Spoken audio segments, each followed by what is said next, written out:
Graças à perfeita integração do Pluni com o banco de dados Postgres, as interfaces com o usuário são criadas automaticamente baseadas simplesmente na definição das tabelas.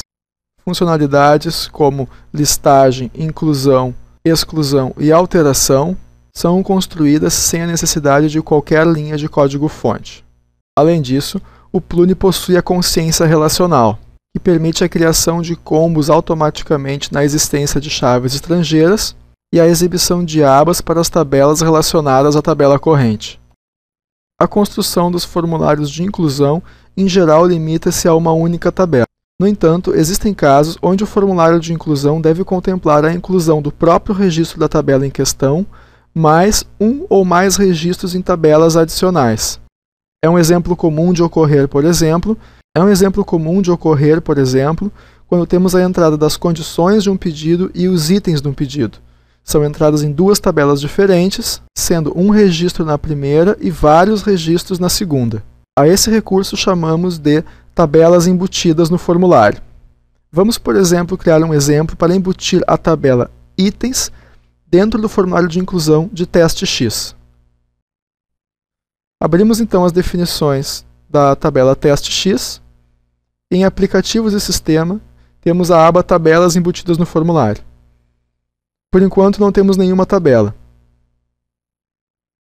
Vamos incluir então a tabela itens dentro desse formulário. Primeiro, escolhemos a assinatura, o aplicativo e qual tabela iremos incluir. No caso, teste X itens. E logo definimos quais campos vão estar presentes nesta inclusão.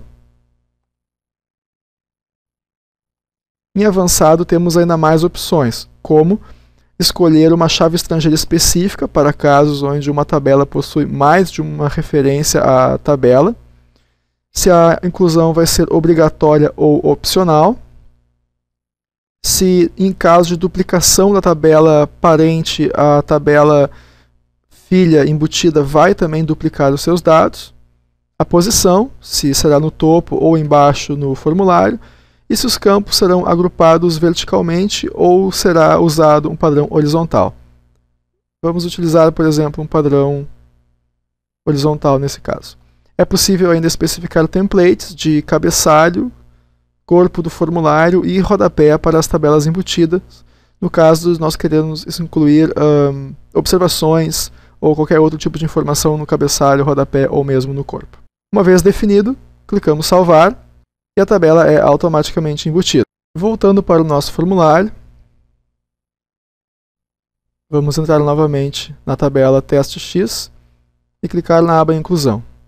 Observe agora que além dos dados de cadastro da própria tabela teste X, temos a aba itens.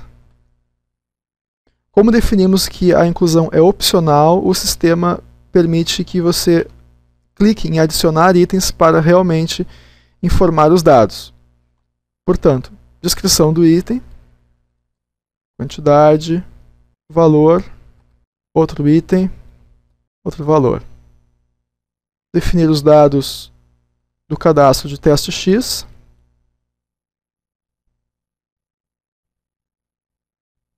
Salvamos e observe que, além do cadastro, foram incluídos os dois itens.